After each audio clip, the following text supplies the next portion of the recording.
Enough with the NCAA, man. I hope these kids rob these motherfuckers blind, man. A good sign when you've had more childbirths than touchdowns in the season. The coldest part about it was after the emotion, after the tears, he went right back into beast mode. 600 million plus to not make the playoffs. I mean, beyond the narrative. Beyond the narrative. Best in class, so pray for my peers. Slingshot bullet that's clear. Your weak shots couldn't pierce through bulletproof ears. A martyr, a menace. I'm leading horses to drink and pulling teeth like I'm feeding the dentist. Beyond the narrative. Welcome to another episode of The Crossover, brought to you by BTN and Athlete Narrative. Welcome, gentlemen. Yes, sir. How you guys doing Top of the today? morning. All is well, my friend. How about you? You know, I'm a little tired. Hey, it'd be like that some days. Yeah. I got you, though. I'll be your caffeine for the day. I got you. I'll get you riding. Let's go. All right, so the final national championship, Houston, Florida. First half was kind of a struggle to watch, and then it kind of, I wouldn't say it picked up, but it got a little bit more exciting in the second half. There was only 4 fouls in the first half. I think there was over 20-something fouls called in the second half, so it slowed down the pace a little bit of the game. Walter Clayton Jr. had 0 points in that first half, but he still found the way to impact the game in the second half. So, KD, what are your thoughts on that game and Florida pulling it out? I thought it was an awesome finals. It was a clash of styles. So the way that Houston plays, they're a junkyard dog team. So they're going to slow the game down. They're going to be really physical with you. So Florida had to adjust to their physicality. But they did a great job of, hanging in there. With Walter not having a big first half, he still impacted the game, having 5 assists, I believe, in the first half. And then he's just a big game player. He's a timely scorer. He's a competitor. And it was good, as a Florida boy, man, to win a national championship in high school basketball and then to come back the next week and win a national championship in college basketball. To me, man, Florida basketball is off the charts And to think where that kid came from, right? He came from Iona. He's a Patino guy. Yeah. He was supposed to go to St. John's, and Florida came in and gave him $2 million. Well worth it. And now he's a national champion and probably a top 10 pick. Yeah, and he'll go down as a Florida legend, right? Because being from Polk County, it's a very rich, town as far as athletic talent, and so he's put that city on the map for sure. Nev. Number of observations with this Gator national championship. One, obviously not a big Gator supporter, but happy, as Katie stated, that the title sits in the Sunshine State. Big statement and come up. 2, major shout out to Todd Golden, the coach, for all these fans around the local part here who think that you need 5 years to rebuild a program. He won a national title in 2 years. In 4 years. In 4 years. Yeah. And the work was a 2-year ride, really. That's where because he put most of his guys together through that portal situation, Walter Clayton, whatnot. That's another observation. Here's another stat for you. He didn't have a player in the top 100. Yeah, I saw that. How crazy is that? I saw that. That's what you get when you coach and you develop. Right. You understand? Like, that's plenty of guys coming with And that's what you're losing in college, right? Is the development of these players, right? Like Todd Golden's a unicorn in this space right now. Yeah. Right? Like, to be 39 years old and to do what he did with that team, dude, it's impressive. He just set his own bar. Absolutely. I mean, the world is his. Right. Right. He's like a Billy Donovan, even though it's same school, like version 2. Don't forget. Well, I'm proud. I did take them in my pool. You did. I'm even more proud that I told you 4 weeks ago to take the Gators. Yes, you did. At 10-1. And I didn't take them. Right. Okay. And so it was a good moment, man. Yeah. Forget past the Florida Gator hate, being a hurricane and everything, but. Proud representation of Sunshine State. Yeah, I was a little disappointed to see Calvin Sampson lose that game, though. Right? Yeah, you saw the pain in his eyes. Obviously, I played against him when he coached at OU back in the days, and I played on his for the Milwaukee Bucks while he was a coach. But going back to Coach Golden, the thing that's impressive to me is, like, did you see him firing the fans up? Come on, let's go. Yeah. As good as he is X's and O's, I think he's even better at managing, players and relationships.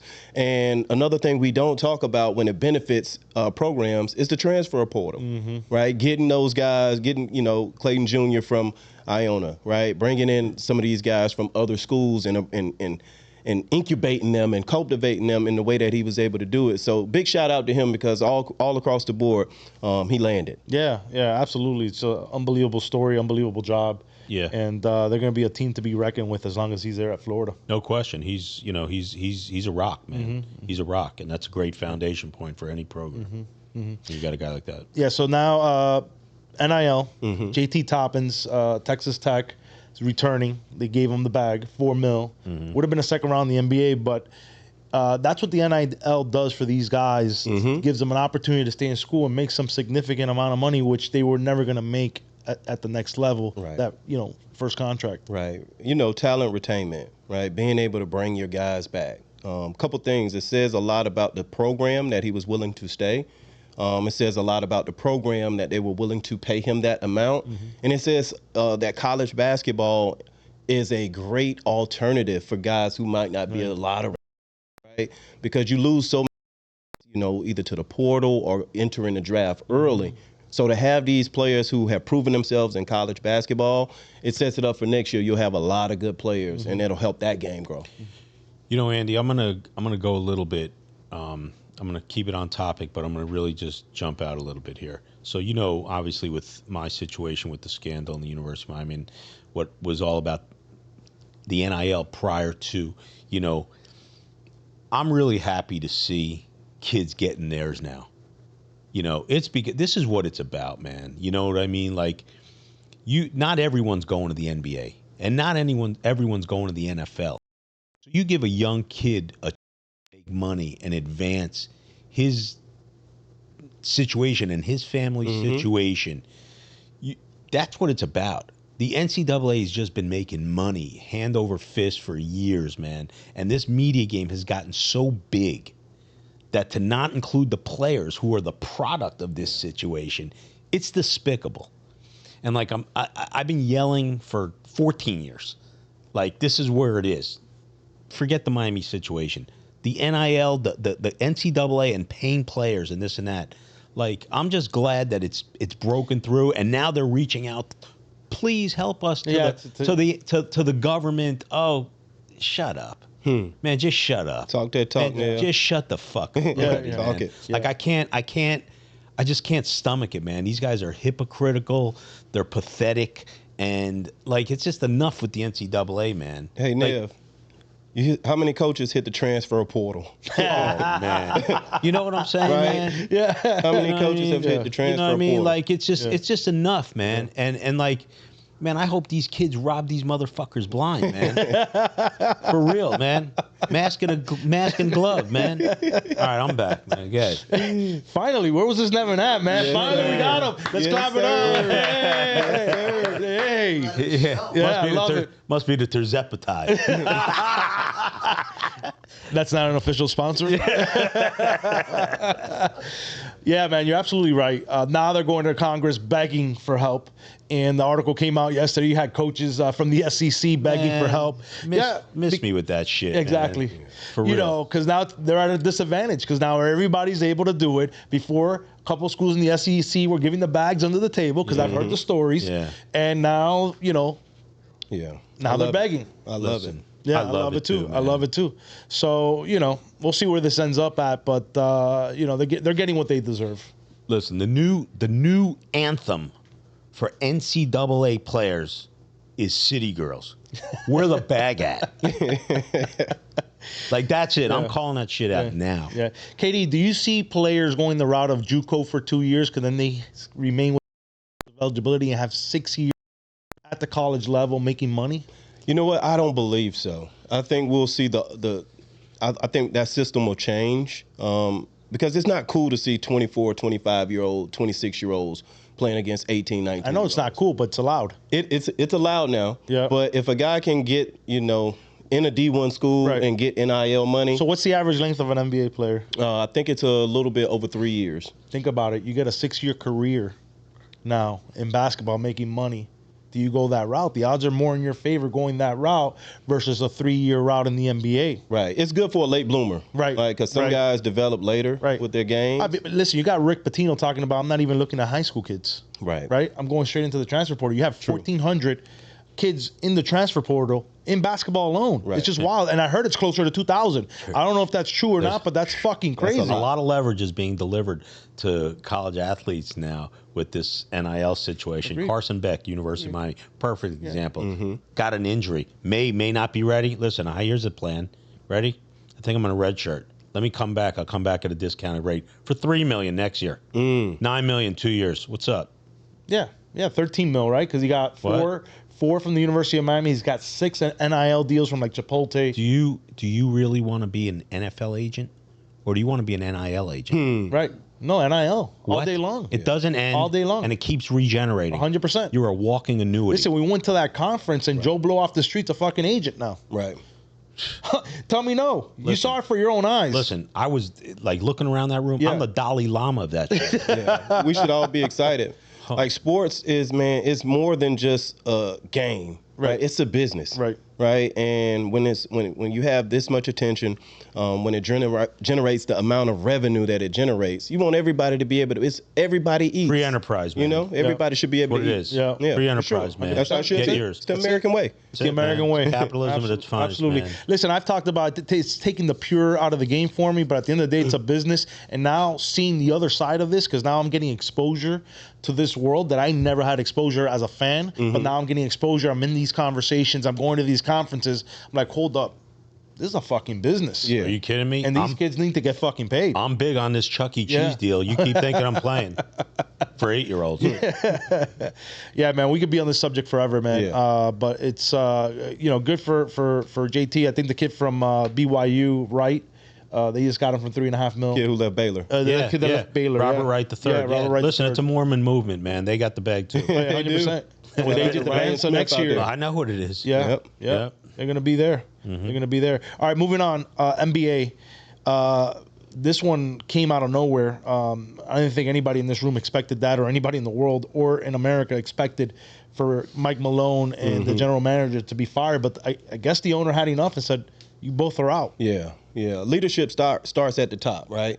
And if you're not a reflection of the Kroenke family, and you're not like living up to the standard that they set forward, I've been around the Kroenkes, man. Some of the best people I've ever met. And from what I heard, Coach Malone and the GM wasn't talking, right? Yeah, They were Booth, butting Calvin heads. Booth. Calvin Booth. I played against Calvin back in the days. And so, like, you can't have that kind of energy going into the playoffs, right? Especially when you have, like, Joker in his prime. Like, it just was a bad look, you know? And at the end of the day, you talk about players and, you know, being professional. Like, people on the coaching staff, general managers, have to be professional as well. And I think they missed the mark on that. Kitty, let me ask you a question. What's the word on Mike Malone as a person, coach, like around the league? Yeah, man, I played for his dad back in the days. He's an old Chuck Daly staff member. Shout out to him, Lord rest his soul. But Coach Malone is old school, right? He's no nonsense. He's very transparent. He's very good at his job. He's taken that program. I think he's the biggest. He has the most wins in Denver Nuggets history from a coaching standpoint. He actually brought them a championship as well. But it's a what have you done for me lately league, number one. And then number two, the age and range of coaches. Right? There's a changing of the guard a little bit. And so you're starting to see more younger coaches who can, you know, work with management and develop youth and, you know, put all those things together. He'll get another job, right? I mean, you know what? Like the old school hard ass coach, I just don't think that that's the way that I can these see new him like generations. fitting into like the Spurs situation. You know what? You never know, right? He's very good at his job, right? But you're talking about this generation of player. There was a lot of good coaches, Scott Skiles being one of them. There's the Stan Van Gundy's of the world from the last generation, right? They are excellent coaches. But with this new generation of player, you have to have guys with the temperament to be able to deal with those guys. Sure. That's 100.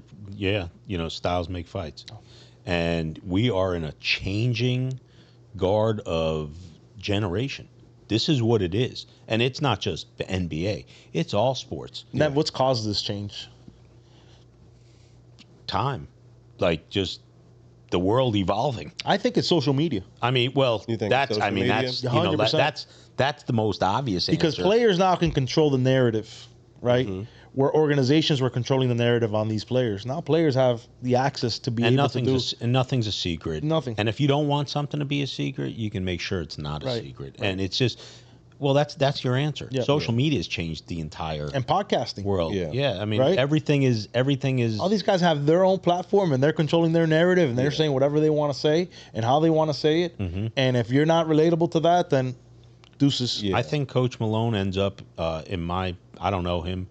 I don't know anything about him other than he's a coach of the Nuggets or was, and media's waiting for him. I'm sure. You know, and he has a parachute landing. It's due to the psyche of that team now going into the playoffs. You know, they seemed refreshed last night. Joker had some comments about being vulnerable and awakening the beast. I'm out of context. I'm paraphrasing, but I think sometimes when you make these changes, teams rally together. They're talented. The guy who took over has been a first assistant over there, so he knows the scheme. He knows the rhythm. He knows he can make a few tweaks. But I still think they're a dangerous team, even with this change. And it'll be fun to see. Really, it'll be fun to see how they react to the new coach.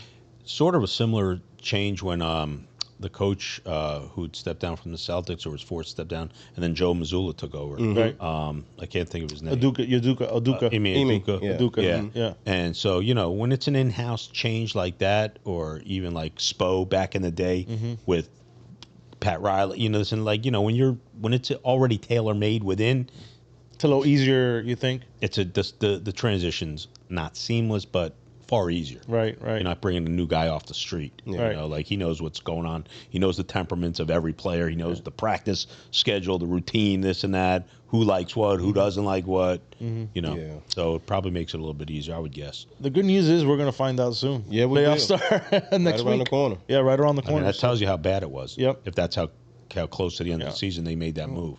Yeah. So, yeah. Surprising though. Yeah, it was. definitely a shock. It was Very surprising. shocking. Yeah. Very, very shocking. Yeah, it's but- got to be that bad, though, Yep. for that to happen. Yeah. Absolutely. Yeah. So moving on to Luka's return to Dallas, very emotional for him.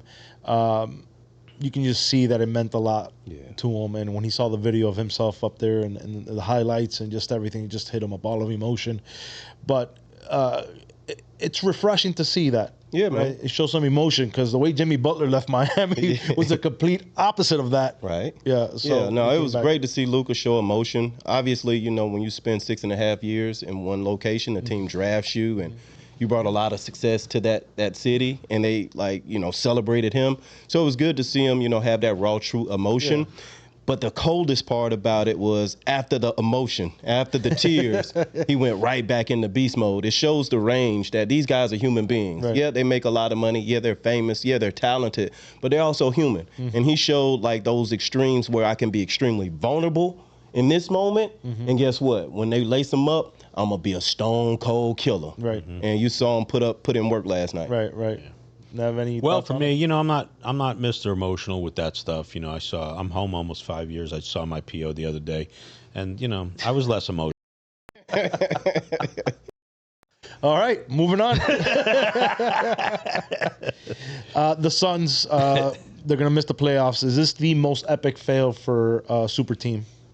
Yeah, I think so. It's got to be up there. I mean, obviously, Paul George going to Philly,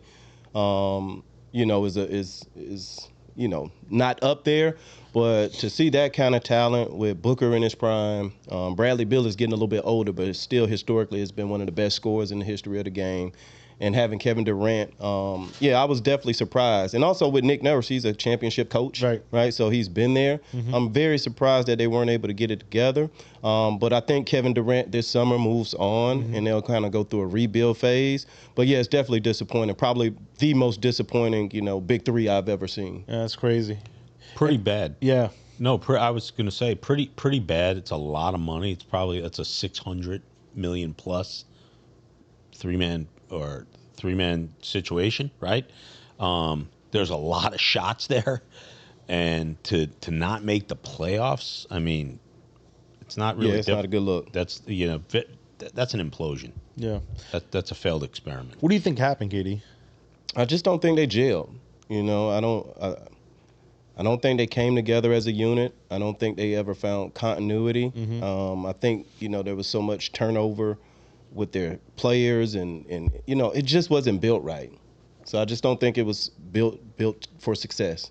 Yeah, it's a shame. You know, I hate to see KD so late in his career have to go through something like Well, this. it's cool for me because I think he'll move on this summer. Yeah, hopefully he comes to the Heat. Hopefully we get him on South Yeah, Beach. So 100%. that'll be great for me. Yeah, I would love to see him in the Heat. I called that 2 months ago, by the way. I think he's imminent for Miami. Nostradamus, Nevin. Yeah, I just think he's Nevin. imminent for Miami. The Wizard of Boca. Keep that. Inside jokes. Inside jokes. Yeah, facts. KD got that domain. Yeah. Moving on to the Wizard of Miami Gardens, Tyreek Hill. Our boys in the news again. You know, domestic issue again, allegedly. He's had a few of those in the past. He had the incident in front of the stadium, which I didn't think warranted him being arrested. Let me just be clear on that. But is it time for the Dolphins to move on? I mean, Tyreek is, you know, he's an incredible football player. Like every time he touches the ball, he can take it all the way. But he's getting older. I think his best football is behind him, right? And so while he still has value, I think you got to kind of, you know, see what you can get for him. But like it's, you know, Miami is a tough place to live. It'll seduce you down here, right? It's a lot going on down this way, and I just don't think he's handled it well these last couple years. Right. I think it's time. I wouldn't be shocked if he's part of a 5th round pick Type swap deal. Yeah. come draft day. A good sign when you've had more childbirths than touchdowns in a season. Oh, God. If we're just comparing statistics, we are. You know, ain't playing today. Numbers don't lie, right? Okay, so you know, I think it's time. You know, they got Jalen Waddle. Yeah. You know, his antics. I think it's time to move on from that guy. Yeah, there's a lot of good receivers in this draft too. You know, go get listen, somebody. receivers are replaceable. They're replaceable. Yeah. You know what I mean? There's. I think it's time. I think he's becoming a headache. I think that the comments after the loss, you know. So moving on, TJ Watt sends a cryptic message on his social media platforms. The deuce sign. Nev, you're a Pittsburgh Steeler. Thoughts? I've always been a Mike Tomlin fan, and I've heard the rumblings for a number of years. And there's no question he is a top 5 coach in the NFL. But sometimes a divorce is necessary. You think it's time? I do. I didn't, but I do now. You know, they've been dancing around. They've watched the window close twice already. They had Le'Veon Bell when he was really in his prime. That wasn't really the Steelers' fault. They had him and Antonio Brown, and Big Ben had one last ride in him, and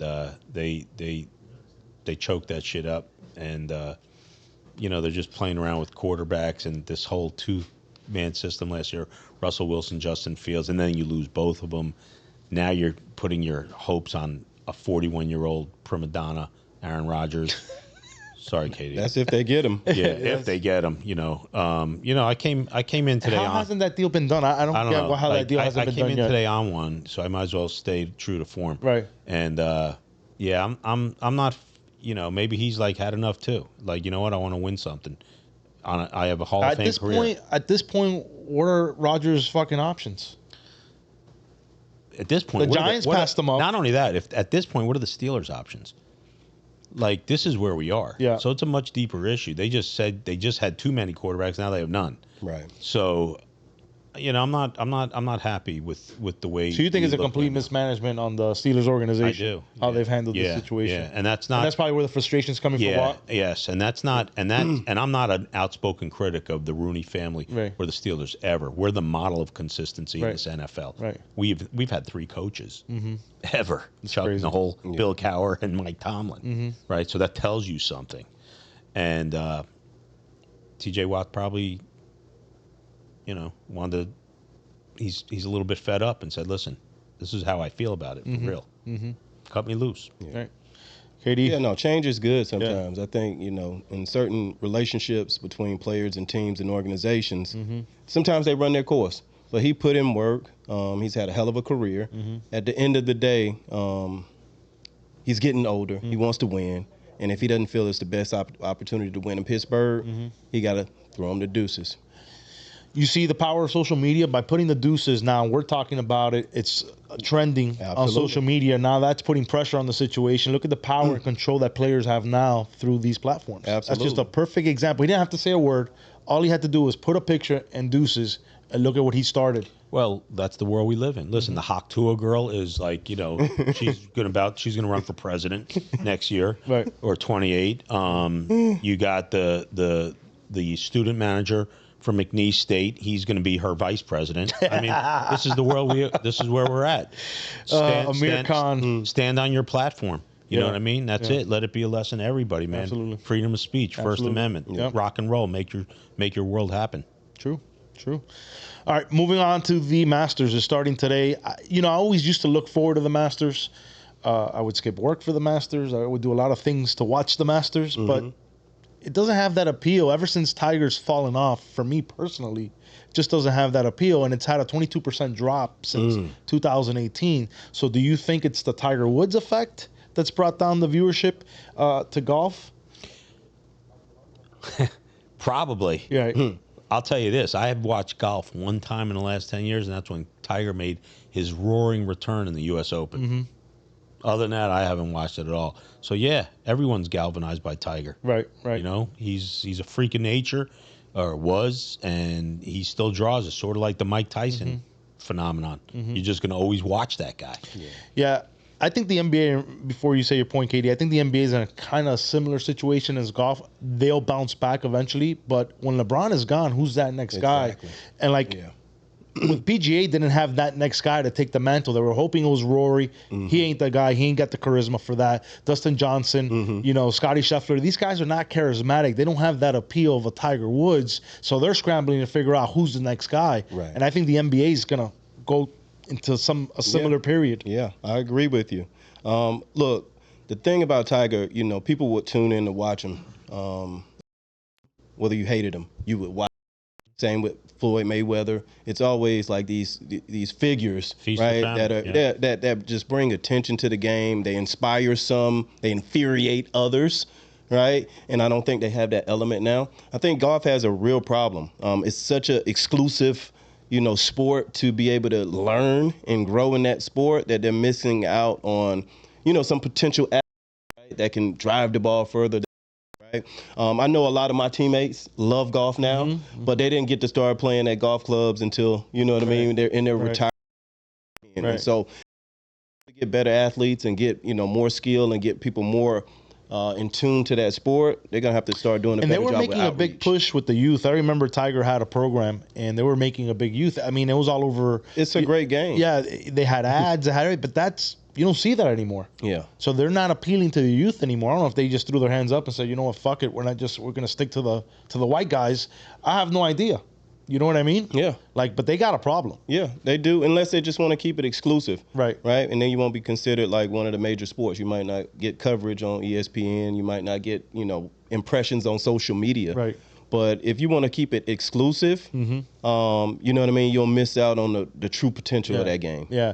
Even on social media, you don't see a lot of their presence, let's just call it, as a basketball, an NBA, an NFL, college football. You don't see a lot of golf stuff. I mean, if your algorithm's on golf, you're going to see some golf things, but you're not seeing podcasts in golf like you're seeing it with the NBA, college football, NFL. So, yeah, they got a problem. Yeah. They got to figure it out. Yeah, I think it's the Tiger effect. I really do, man. I really do, and that's a great point. Have you ever seen Tiger play in person? I have not. I've seen him. He demands he's a presence. Yeah. When he's walking, I remember the first time seeing him here in Doral. The dude is 6'2", 215. Oh yeah, looks like a safety in the NFL. Oh yeah. And when he hit the ball, it just sounded different. Right. It's just he had that Michael Jordan appeal to him. Yeah. There's a reason why he's a billionaire. Right. It's not by accident. Yeah. All right. Oh, and by the way, one quick correction. Yes, Dustin Johnson doesn't have that pizzazz, but he has a lot of riz. You know who his wife Yeah, is. he's got the trophy to show it. I know. I just give props where they're due. You know what I mean? ran into them a few times over in Jupiter, and he did well for himself. Shout out to you, Dustin. Anyways, with that, it's Andy, a wrap. let me add to your point here before you finish hold on. off here. Lazo's jumping in. I think there's a lot of, not necessarily the fall off, is there's other competitors like Live Golf. Right. It seems like it was a gentleman's sport, and these gentlemen that used to appreciate what the gentlemen like of it, it's taken a youth more aspect to it now. And from the comments and reactions I see, a lot of people are now fans of that. Like, oh, look at these kids. What's up with these bright colors and all? And a lot of the older fans that liked and invested money in it are not fans of this. It goes back to the cultural shift that's happening in sports. Right. It's happening in golf. We keep saying it has to happen. It's a generational. And all these YouTubers making, they don't, not necessarily a mockery, but they're like, hey, let's have fun with it. Let's not take it so serious. Social media again. Social media. I'm gonna tap into the engagement. I'm gonna tap into the Wizard of Boca and see what he comes up with. You got this. You got this. I like that, man. That's great. Yeah. So Lazo, just to add to that point, social media, man. This is what happens, right? And people are now playing for clicks. They're playing for engagement. They're playing for follows. And what causes follows? Dumb shit. Yep. Wearing bright colors. We're in a marketing. We are in a marketing world. Yep. Yeah. That's what this is, man. This is strict entertainment. All these professional sports. Funny you mentioned that. Gary Vee talked about it's not social media anymore. It's interest media. Yeah. Where's your interest at? Man, right. That's where we're at. Well put, man. Yeah. It's we are in a marketing world. That is what we're marketing as we're breathing. Agreed. Yeah. Yeah. Absolutely. Well, gentlemen, it's a wrap. I got to get down to Homestead. Hopefully, I make it there in less than an hour. You got it, champ. You got this. You guys got it. All right, fella. Beyond the narrative. Beyond the narrative. Best in class, so pray for my peers. Slingshot bullet, it's clear. Your weak shots couldn't pierce through bulletproof ears. A martyr, a menace. I'm leading horses to drink and pulling teeth like I'm feeding the dentist. Beyond the narrative.